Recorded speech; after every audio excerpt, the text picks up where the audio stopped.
This podcast is sponsored by nobody. Hey dudes, welcome to Splat from the Past, the only 80s themed horror and sci-fi show where things can get totally radical. Now today I will be welcoming a guest that I've been wanting to talk to for a very long time. I have been a fan of hers for many, many years.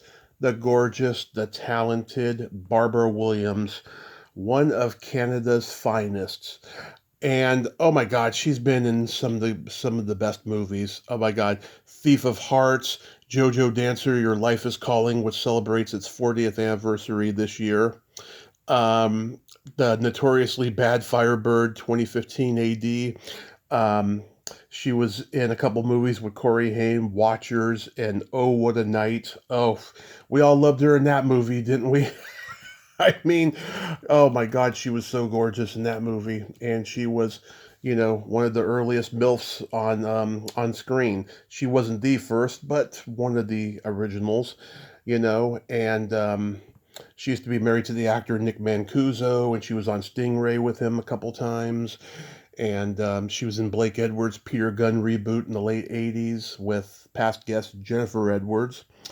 And she's had a great career, and it's going to be great to have her on.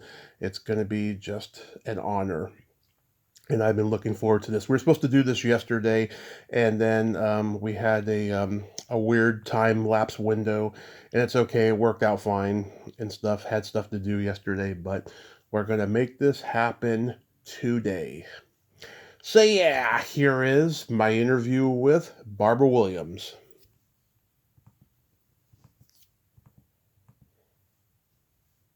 Hey, Barbara, welcome to the show. How are you today? I'm good. It's a lovely rainy day. Yep. I'm grateful because I just got my roof fixed. Nice. Well, a whole new roof, and it's holding up. So, small things to be grateful for. Beautiful. Yes, I agree. And this is such a great honor. I've been a fan forever. Thank you so much for coming on today. Well, thank you. It's my pleasure, I hope. So, going back in time, did you gravitate toward acting early on in your childhood? um, I always sort of wanted to be a singer, but when I was um, when I was 17, I had dropped out of school. Hmm. A very traumatic little, my mid-teens were quite rough. And I dropped out of school, and my 10th grade English teacher showed up with a play suddenly last summer, and he wanted me to play the lead. I don't know if did you ever see the movie? Oh, yes, yes, I've seen it. With Elizabeth Taylor. So I was playing the Yeah. Elizabeth Taylor role, and I had played one of the witches in a scene from Macbeth at school, but he saw something in me. And it was a local theater company that I acted with, and then we took it to the Provincial Drama Festival, and I won Best Actress. Nice. So that afforded me the opportunity to go to theater school. And I had to lie my way into an audition because you had to have graduated from high school. And I had dropped out of high school, but my principal lied for me. He said that, he sort of lied. He said there had been a fire at the school, which was true, Wow. and all the records were burned, which was just a convenient way of saying, I guess her records were burned. So that's how I got into theater school, and from there I met John Gray. Hmm. I'm Canadian, right? Oh, yes. So I met this playwright and director, and he invited me to join a theater company, and I worked with them for 5 years, and then progressed to television and movies. Yeah, and by the way, you have a beautiful singing voice. I remember you sang on the last episode of Stingray, and I thought your voice was just velvet. Oh, thank you. Right now I'm singing in a church choir just to stay in practice. Oh, there's nothing wrong with that. At least you're doing it. At least you have a platform to sing at. Um, Well, This year, last year, now in 2025, I did a one-woman show, Mm-hmm. and it was with song and monologues. So. Yeah. So after high school, you attended college? I went to theater school for a year, Mm-hmm. and then I met this director, and he invited me to join his company. And so I did that. So I, really, my background is really about learning on the job. Mm-hmm. Did you ever do any modeling? No, I was a terrible model. I tried sometimes. I just couldn't take it seriously. Yeah. I just purse my lips and strike a pose, and I was a terrible model. Because I've always said you're just stunningly gorgeous. She had to have been a model at one point. You have that look about you.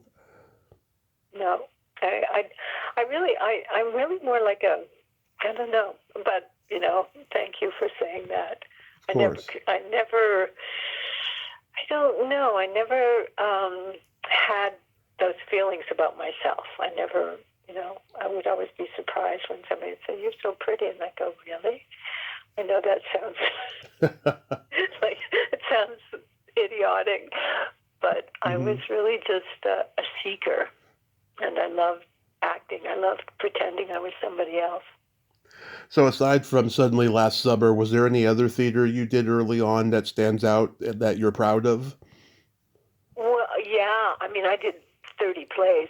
I did a play called Rock and Roll, which was a musical at the National Arts Center in Canada, and I also did a musical about Amelia Earhart. I played Amelia, and a lot of songs about flying. And then, and here I did. I played the Scottish lady, Lady Macbeth. And it was at the La Jolla Playhouse, directed by Des McAnuff, who, has won several awards, for his work on Broadway. So that was a big deal. And I played Joan Baez in a play too, so I got to sing there. So, and then I didn't do any theater for a long time. And then I did my one-woman show. Your first movie was the notorious Firebird 2015 AD. And oh my God. I know Mary Beth. She's been on the show. She's great. I just love her. How was that experience? It was fun and funny. I remember Doug McClure. I remember the first day of shooting.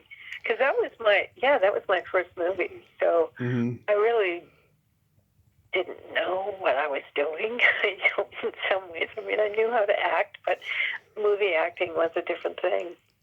And I remember I was supposed to have him. I was pointing a rifle at him, and he comes driving up on his motorcycle. Now he thought it was presented to him as a Western, right? A futuristic Western. So, he thought he was going to be riding horses. And he didn't know how to ride a motorcycle. And so he's riding this motorcycle towards me as I've got this rifle aimed at him. Yeah. And then and I'm behind a car as I'm, propped against the car. And he just rammed right into the car.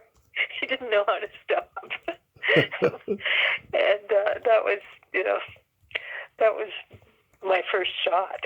So it was like, okay, This is going to be chaos. But it was fun. It was funny. My grandmother loved Doug McClure. Everything she saw him in, she just adored him. And I got to talk to his daughter in the early years of the podcast. And Darren McGavin, people have told me he was quite a curmudgeon. Was he? Yeah, he was serious. And, I think he was, I don't know, felt like he was above doing this movie or something, like that. Like he wasn't terribly friendly. Yeah. I don't think he ever got over the fact that he made such a strong debut in the man with the golden arm that he had to be like, a second or third fiddle for the rest of his career. That's just my guess, though. Um, but yeah, I mean, it's one of those movies that I think shows up on those lists of like the worst movies of all time. Yeah, yeah. I haven't. I I I know I've seen it, but it was a very long time ago.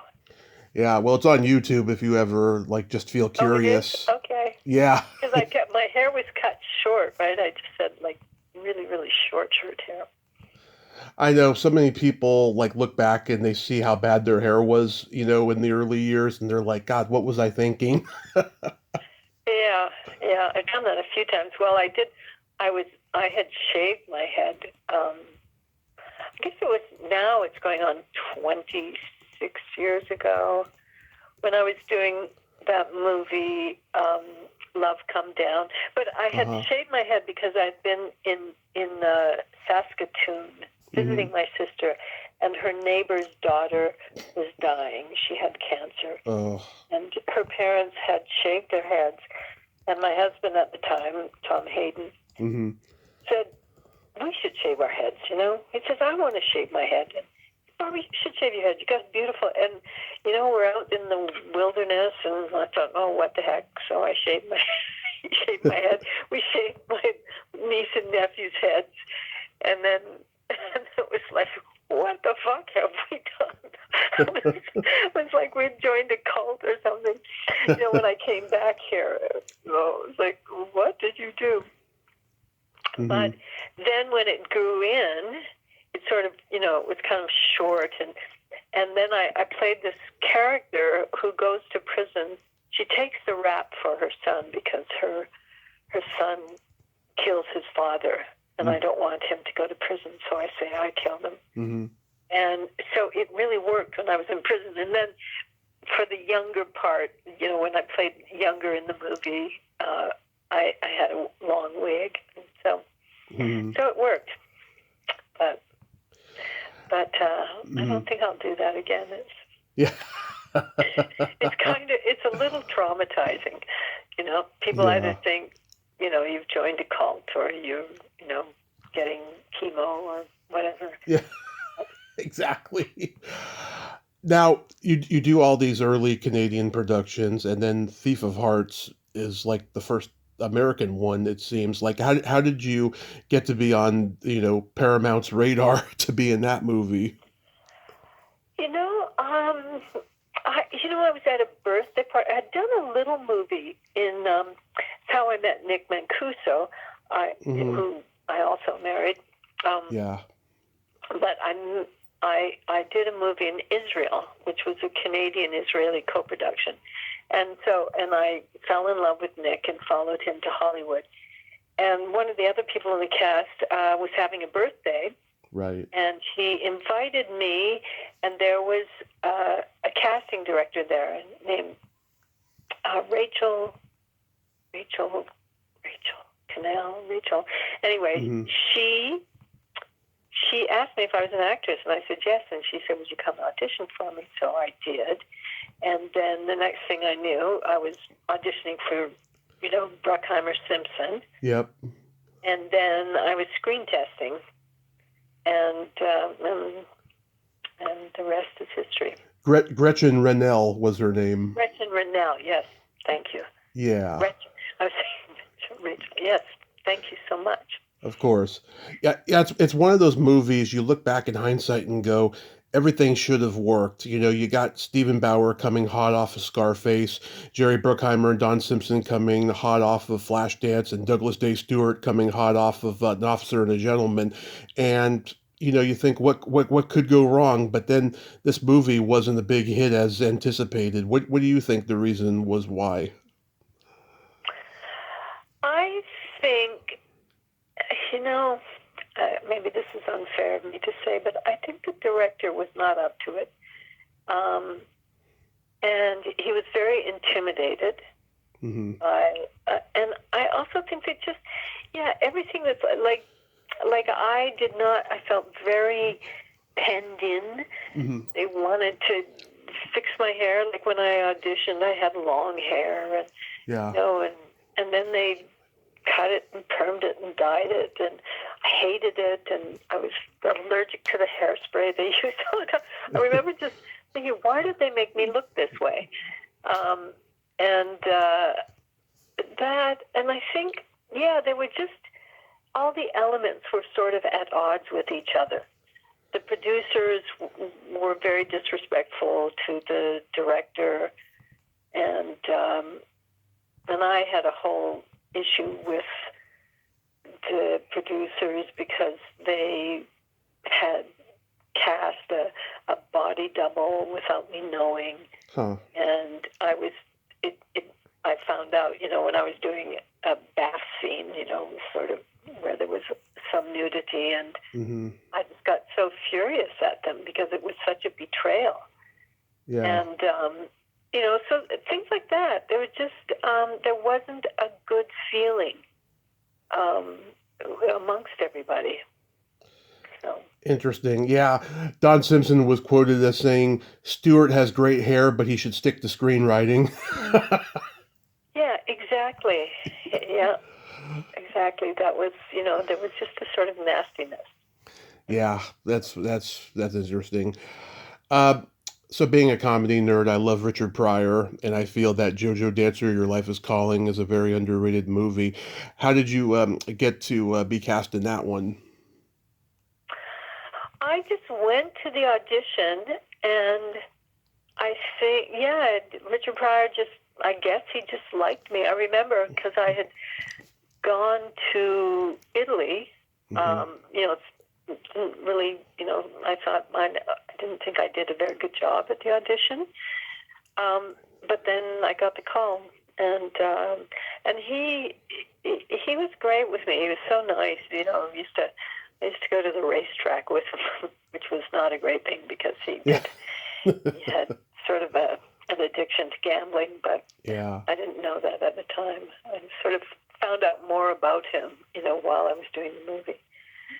But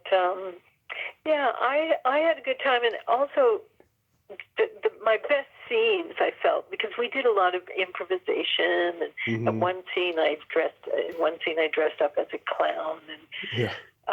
and it felt very free. He really encouraged that, and then a lot of it was cut. So. Yeah.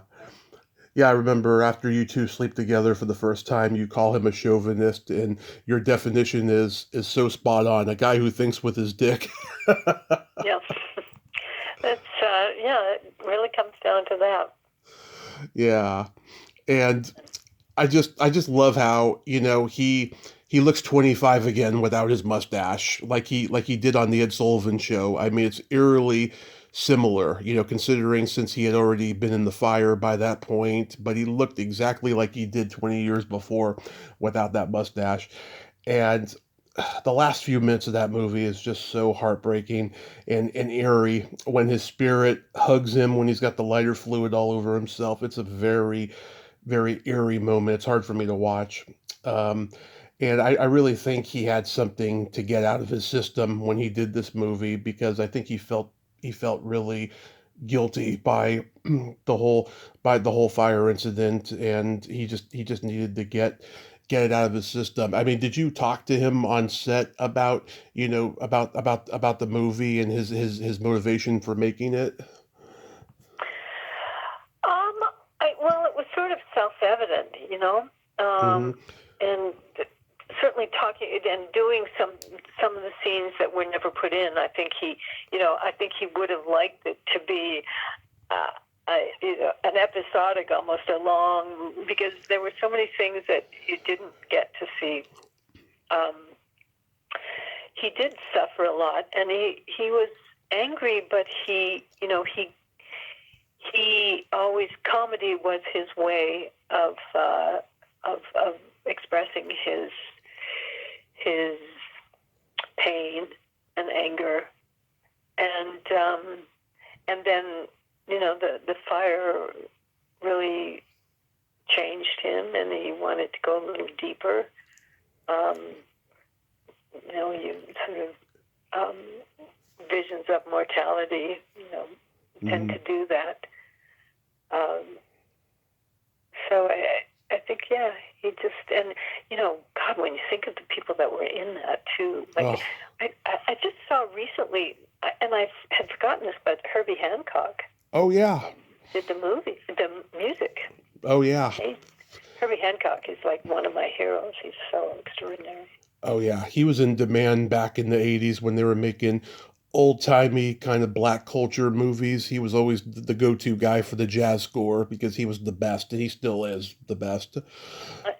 Yeah, I saw him not too long ago, and he's still so vital. And it's because he surrounds himself with young people. He really likes to empower people, Mm-hmm. And I think that giving nature of his is what keeps him so vital. As a director, was Richard focused? I would say we had long discussions beforehand, Mm-hmm. so he kind of just would let the camera go, Mm-hmm. and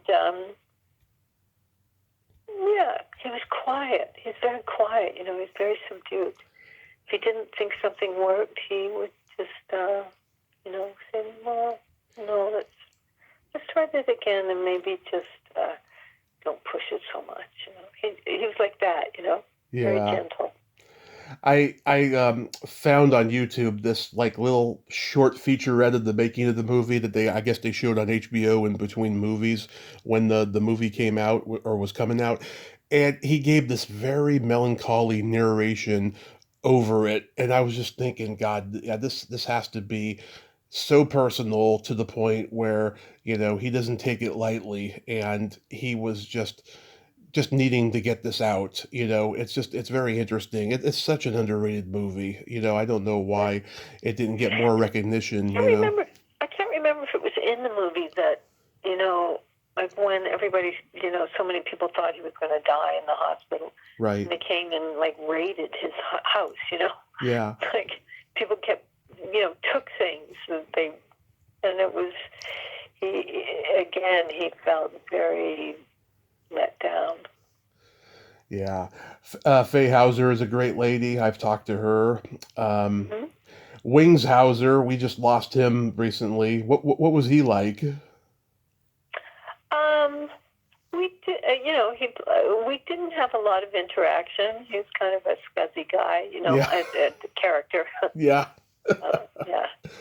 So that's I don't really remember much, but nice guy. But yeah, we were in character when we were interacting.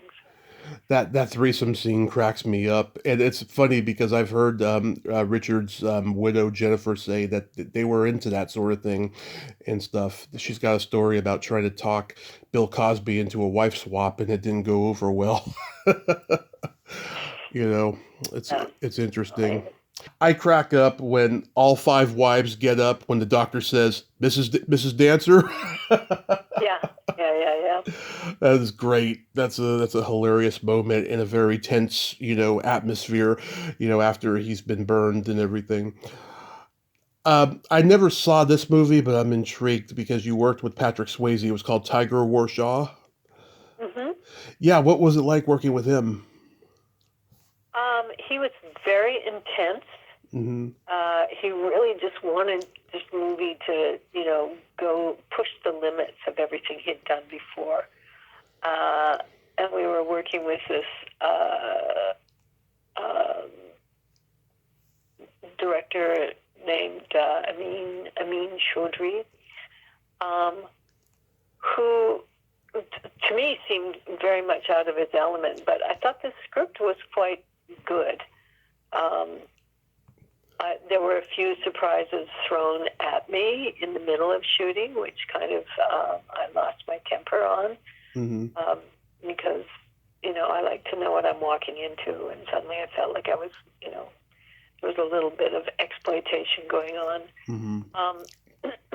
But I like my but the big thing with that movie was we had been working very, very late, and Nick, who was my boyfriend at the time, came to visit.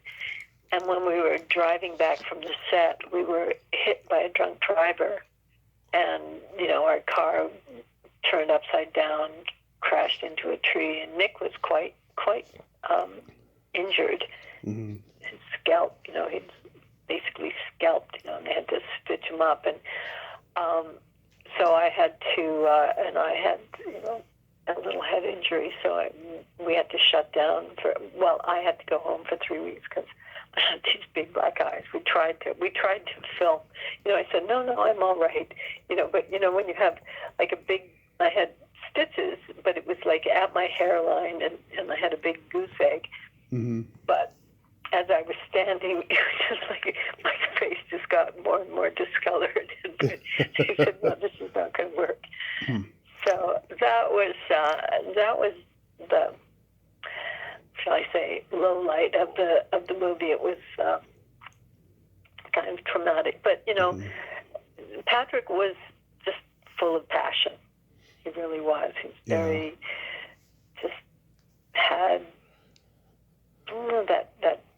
that exuberance, and he Mm-hmm. kind of lived his life as if he wasn't going to live long.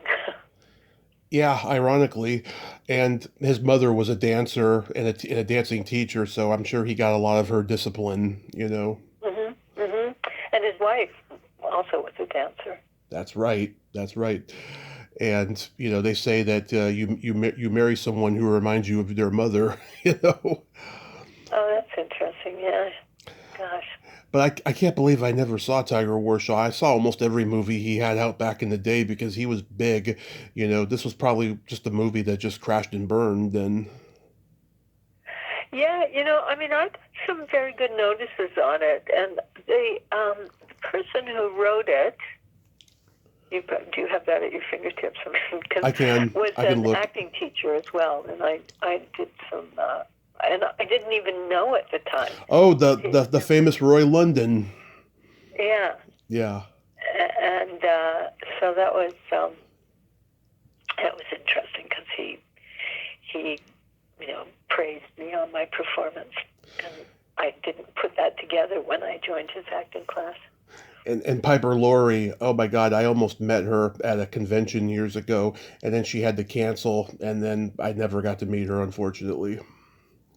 Mm-hmm. Yeah, Carrie's mother. Yes, they're all gonna laugh at you.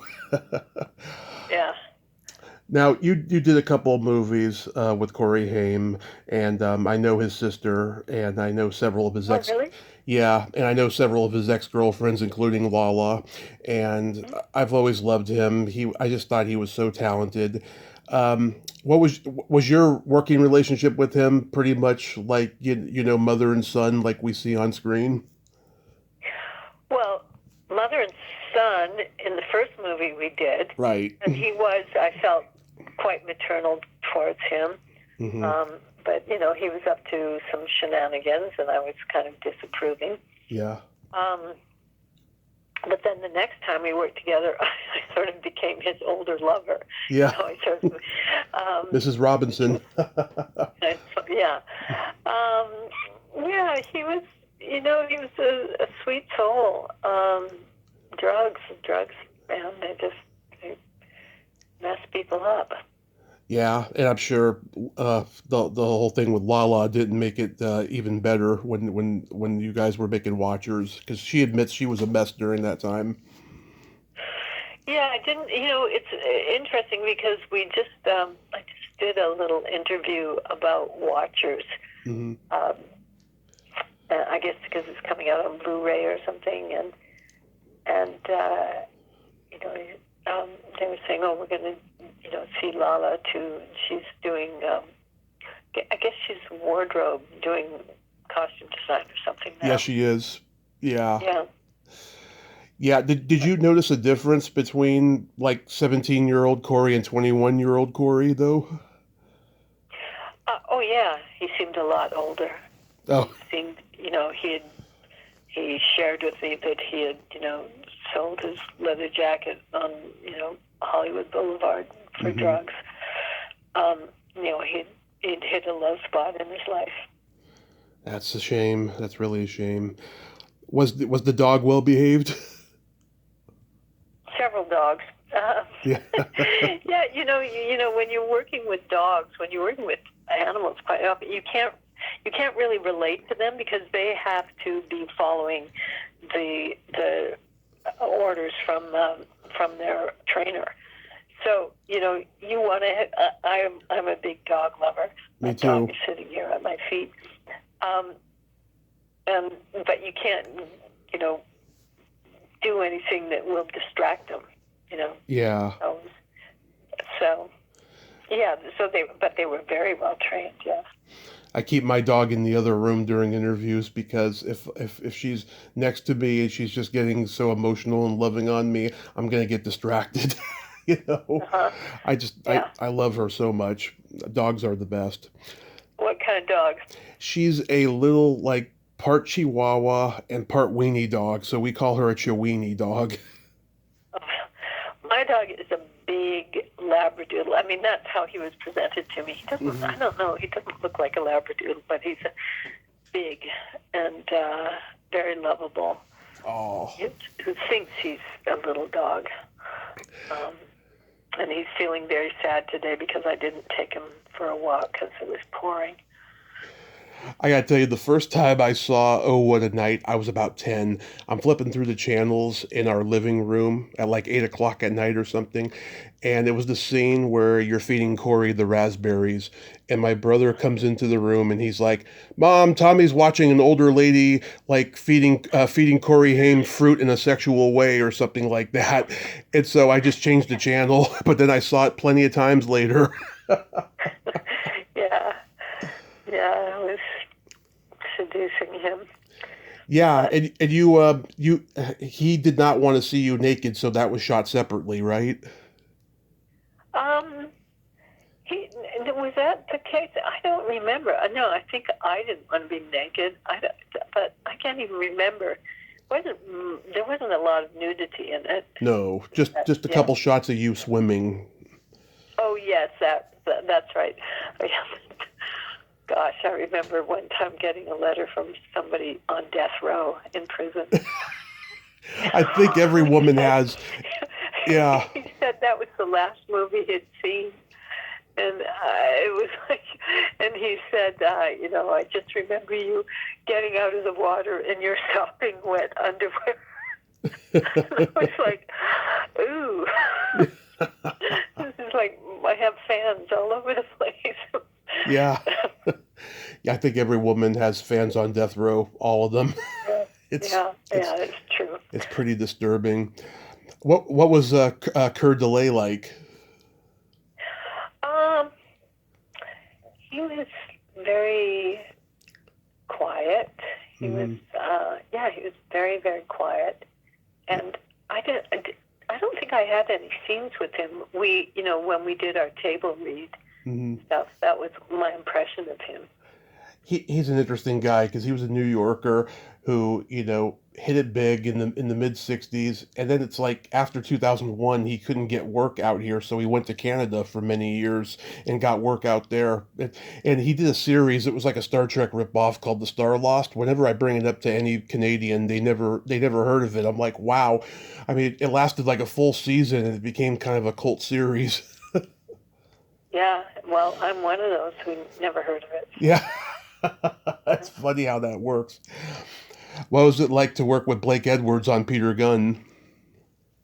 Oh, he was great. He was just, he had so many stories. I loved listening to him just recount, things from the past. And it was when I was living in Point Dume, and he had a home quite close to me. So he invited us over several times to watch movies, and he just, he was an epic person in the industry. Yeah. And I felt very privileged to work with him.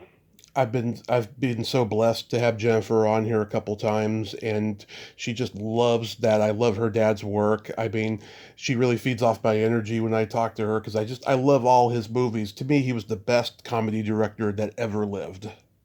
Yeah, yeah. He was so prolific. He knew comedy, and he had his own distinctive style. And just when he got the honorary Oscar, I was in tears and just so happy for him because I thought he was long overdue. Mhm. Mhm. You know, and Jennifer is so adorable in that movie, playing the secretary. You know. Yeah, yeah, yeah. God, we Jennifer and I were supposed to get together. We kind of reached out on Facebook and it's like, let's get together. And then I forget, something happened. Might have been the fires or something. It was just, Yeah. life is always intervening. You try to make plans. How was working with John Sayles on City of Hope? Oh, well, he is my dream director. Mm-hmm. Just because he's so hands-on and, it's just, you really feel like you're in a collective, a company. Mm-hmm. Nobody's more important than anybody else. And, his wife's father is doing the catering, and he sent me, before we started, he sent me, a 4-page history of my character.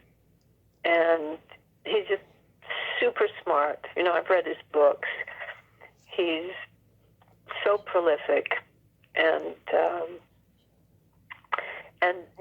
sent me, he said, well, you just have to get that accent. And so he did all my lines with his, New Jersey accent. And, I really enjoyed it. And I was going through a breakup then with my husband, and I was in deep grief. So everybody was trying to amuse me and distract me, and I felt very supported during that whole shoot. I was really grateful that I had that to come to. Oh yeah, I mean that's the great thing about acting is that whatever is going on in your personal life, you can bring it to the performance. Yeah, I mean that's I talk about in my one-woman show because I had just gone through some traumatic events in my life, and when I was acting, I just felt like I could leave everything behind. I could just become something else, and it was just, acting for me has always been empowering, a way to see you can create your own reality, by changing your energy. I think Sayles is a genius. I wish he was making movies now and stuff. Just he always made these little movies that just made you think, and they were entertaining, And I guess it got tough for him after a while because I mean they weren't like huge profit makers or anything. But he is a genius, that guy. Yeah, he really is. Yeah, I know. It's hard to make those kind of movies. I mean, lots of people are making very low-budget films, but, the movies that the studios want are the big, I don't know, whatever they are.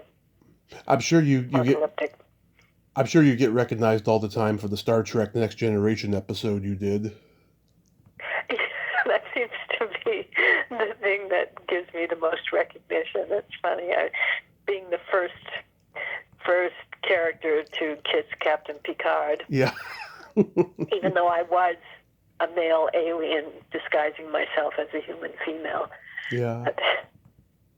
Yeah. I had fun with Patrick too. He's very funny. Yeah. And it was kind of like doing Shakespeare with him,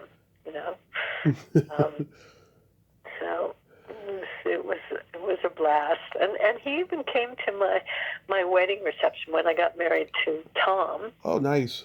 Hayden, yeah, and he was more interested in meeting my husband than because he was just interested in American politics. Mm-hmm.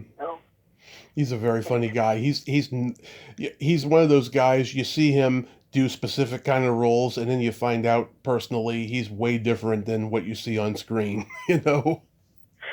Yeah, he likes to goof around. Yeah, he's very goofy when he's not doing the kind of roles that he plays. Have you ever done a Star Trek convention? I did one, yeah. Yeah. It was fun. It's gotten to the point now where you can guest star on one Star Trek series episode and you'll be invited to a convention because people who love Star Trek remember those episodes and those characters. I know. It's just like I was doing something else.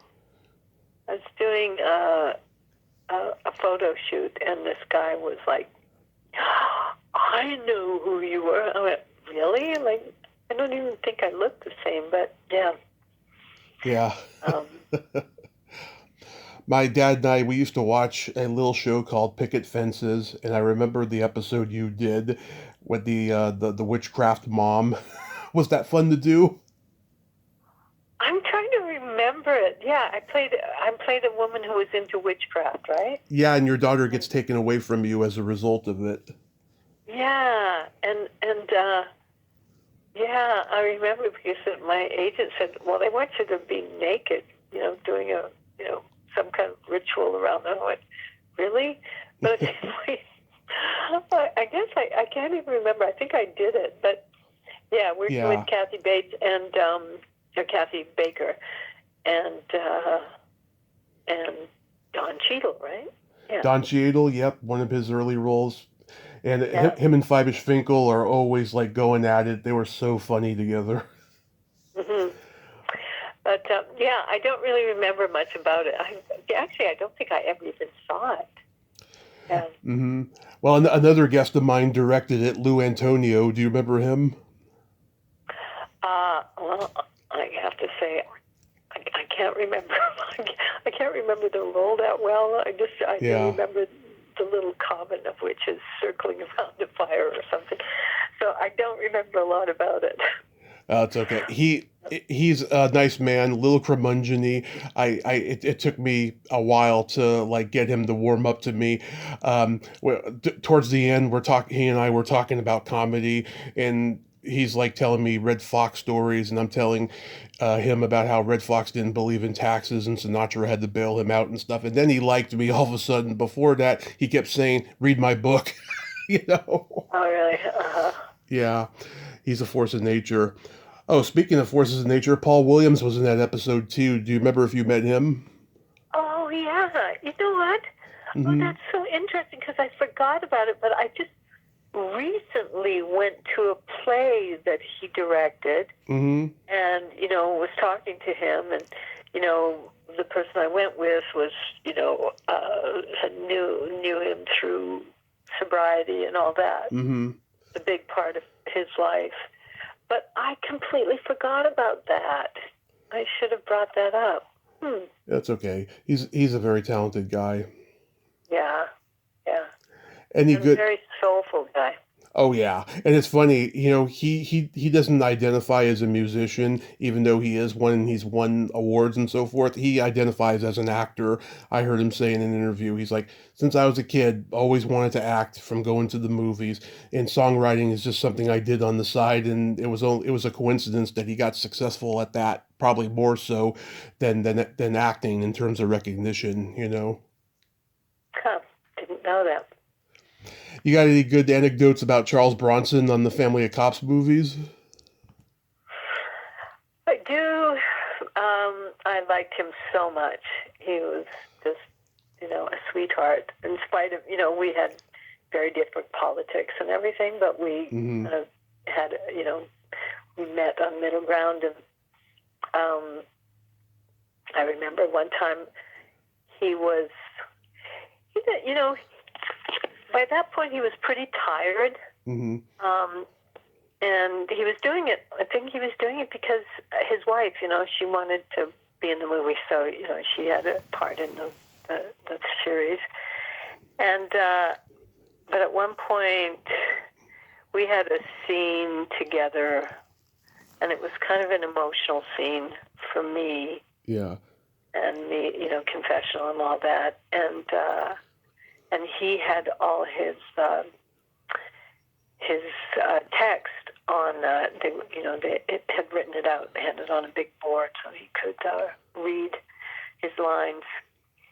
And I remember the director of that episode took his hearing aids out. He was this British director. He took his hearing aids out because they made us buzz. And while we're doing the scene, and I'm, hitting my mark, I'm hitting the emotional peak that I'm trying to achieve, and suddenly I hear my own lines. Charlie saying my lines, because they wrote my lines on the text too. It was like, I just sort of, stopped talking, and then, the director says, "What's wrong? What's wrong? What's wrong?" Anyway, it was because he wasn't hearing everything. Anyway, it was one of the funnier moments in the shooting. And Diane Ladd, she played our mom. Yeah. And and Angela Featherstone. Yeah, another force of nature. Yeah. Yeah. So yeah, it was nice. That's so cool. Anything stand out about Inventing the Abbots? What stands out about Inventing the Abbots? It's a good movie. Yeah. Again, my role was really minimized. Mm-hmm. Like, really, I had a great part. But, they made it more about the kids. Yeah. And so, I didn't, even though it was Inventing the Abbots, but, I was not in it a lot. But, and the other things that stand out, I can't tell. I have to be discreet. I just leave it at that. Was Ron Howard and Brian Grazer on set every day? No. Okay. Never saw them. I've heard they're one of the nicer ones in Hollywood who are powerful. Like everyone loves working with them over and over again. I would imagine. I did meet I met Ron Howard and Brian Grazer in different capacities. Brian Grazer, his son went to school with Liam, and we would chat at basketball games. Nice. And Ron Howard, I met him when his wife had a book event. And very down to earth, very affable guy. And Liv Tyler, Jennifer Connelly, two very beautiful ladies who are talented.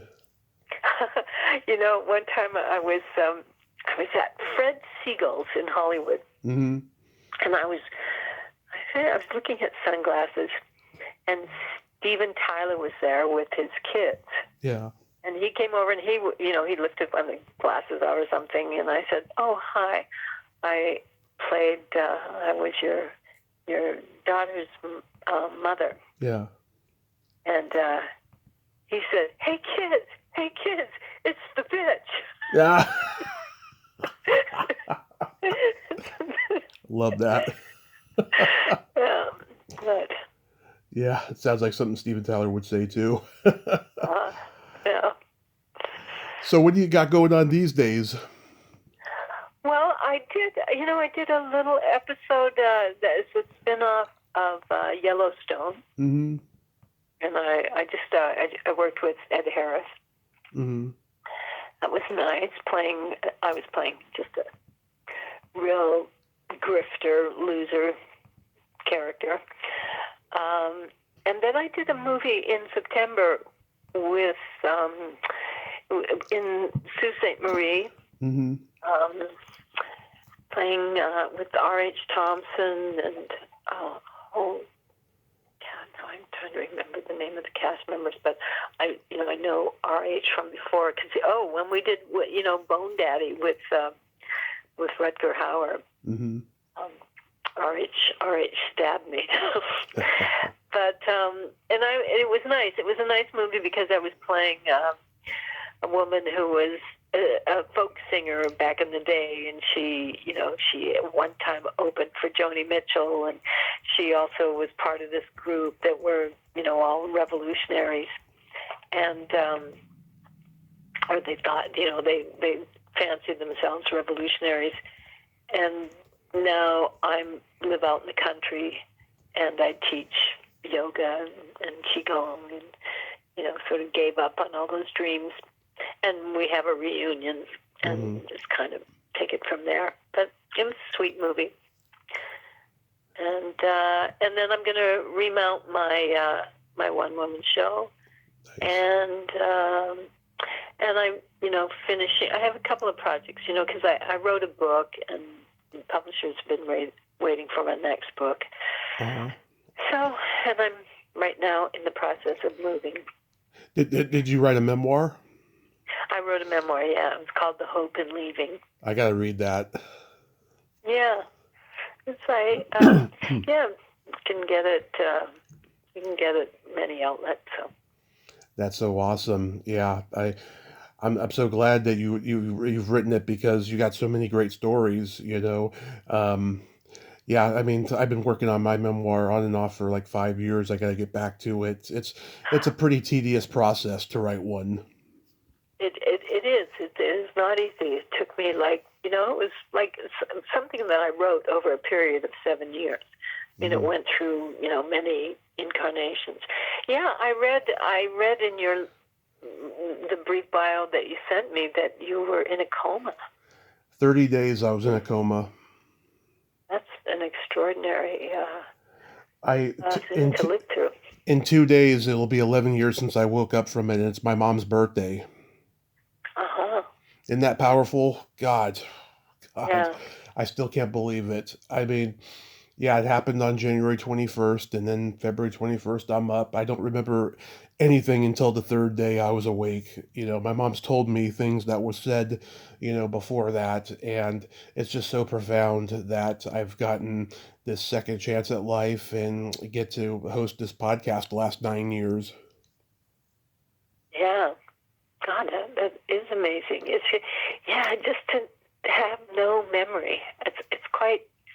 I don't know. It's something that is quite fascinating and sort of frightening to me, but at the same time, you're not in pain, right? You just have no memory.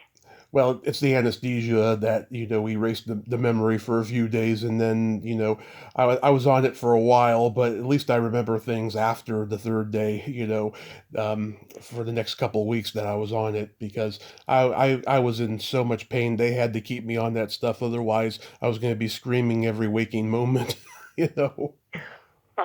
That was before you went into the coma? You mean they put you into No. induced coma? Yeah, That was after. Yeah, post coma, Uh-huh. because I broke my leg in 7 places, and I had broken ribs and crushed sternum and everything, that there's no way that I was not going to be under anesthesia for a long period of time after I woke up, because it was still pretty painful. Wow. It took me a good 4.5 months before I could laugh properly again. I could not laugh without feeling the ribs, hurting.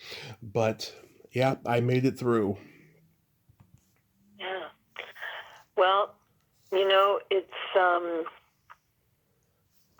it can be very hard to write about those things. So, it's good that you've had some time to distill the memory. Yeah, well, so that you can write about it in an objective way. What right. was really helpful to me, I was in a writing class, off and on for like 10 years. And just having that weekly discipline of bringing something into class to read, it just really focuses you. And I had this great teacher who just, the primary thing was finding your own voice and accessing the deep voice, which is an approach that, actors take. It's like method writing as opposed to method. So, real quick, we got to play my secret silly game. This is a series of silly slumber party questions. It's no win or lose, just pure fun. And how the game works is I ask you the question, you answer it, and then you ask me that exact same question and I answer it. And feel free to comment on the answers because they might be funny. Oh dear. Now I'm nervous. Don't worry. Barbara, are you ticklish? I am ticklish. It horrifies me and delights me at the same time. I get it. Tommy, are you ticklish? Yes, I am ticklish, and just like you, it can be horrifying and titillating at the same time. Yep. It's like don't touch my neck. Oh, Yeah. yeah. I went out with a guy one time, and Mm-hmm. we spent a lot of time tickling each other. It was strangely, sort of wholesomely perverse. But anyway. Lucky guy. Is your belly button an innie or an outie? It was always an outie, but it's becoming a little innie, I notice. Okay. And is your belly button an innie or outie? It's a very deep innie. I call it the bottomless pit. It was an outie when I was younger, yeah, and it kind of went inwards too. I've had all these surgeries, from the accident, so it doesn't look as cute as it used to, so I totally get it. What color are your toenails painted? I never use nail polish. Okay. I can't take the fumes, so my toenails are just a very natural kind of dirty. They look like talons. And you? What color are your toenails painted? They are dark red for Valentine's Day month. They will be some sort of green when St. Patty's Day comes. Mm-hmm. Yeah, I do holiday colors now. My son paints his nails and his Love it. nails and his toenails. Love it. I started at 13, so I've been doing it since I was 13. That's 30 years now, and I just love it. What is your guilty pleasure? My guilty pleasure, I think, is it's so banal. Popcorn. Oh, that's my mom's favorite too. I don't know, when I'm just in a mood and I'm sort of peckish, but I don't feel like a meal. I pop some popcorn and I'll watch a bad movie, and I just sink into comfort. Yeah. And you? I love eating pizza and watching a raunchy sex comedy movie. These days, well, my boyfriend is French, Mm-hmm. so we watch French movies all the time. Love it.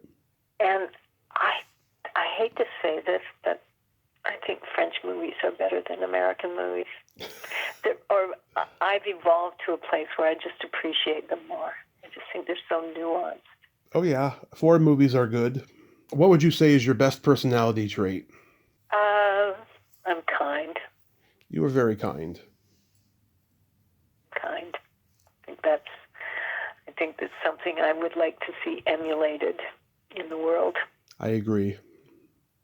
And what would you say your best personality trait is? Well, being that I'm a Gemini, I have empathy and I have no filter. Mm-hmm. Yeah, I had a husband like that. Yeah. Love it. And then my favorite question, is there a stinky smell that just makes you gag? I'm guessing nail polish. Well, that just gives me a headache. What makes me gag, well, it's just, I have a dog, and it's one of the downsides of having a dog is having to pick up shit. Yeah. And I just hate it. Every time I go, why am I doing this? Yeah. And you? What smell makes you nauseous? Either farts or feet. Mm-hmm. The classics. Bad bad breath can really get to me too. Oh yeah, So, bad breath is the worst. yeah. Well, Barbara, did this turn out to be joyous for you? Yes, it was very enjoyable. I don't feel like I, was very highbrow, but it was fun. Well, Comfortable. you were absolutely sweet and you are kind, and I thank you so much for coming on today. This has just been amazing, and I hope the next acting projects you do are wonderful ones. I'll look out for the movie you mentioned earlier, and I'll get your book. Great. Yeah, I think, yeah. I was just looking on Amazon because somebody asked me if it was, on Audible, and I was seeing if I could send them an Audible too. But I did the audio version too. Yeah, on Amazon, I see that you can see all the reviews I got. It was well received. Not to blow my own horn, but You're maybe it'll entitled. inspire you. Just Yeah, write. The main thing about writing is to sit down and write. it is. It is. Well, you be safe out there. Okay. Thank you. It's been a pleasure. Thank you. Bye-bye. Bye. Bye. Safe moving. Okay. Oh, thanks. Well, all right. Bye. Well, there you have it. Barbara Williams, ain't she a sweetheart? Oh my God. What a truly kind, gifted, and lovable Canadian. I loved every moment of talking with her today, and I just loved her passion for life. I just loved that experience, and I hope she moves into her new place safely, and I will get the book. I will get the book. Well, until next time, this is Tommy Throwback Kovac saying, there's no shame in living in the past because the present sucks. Later, dudes.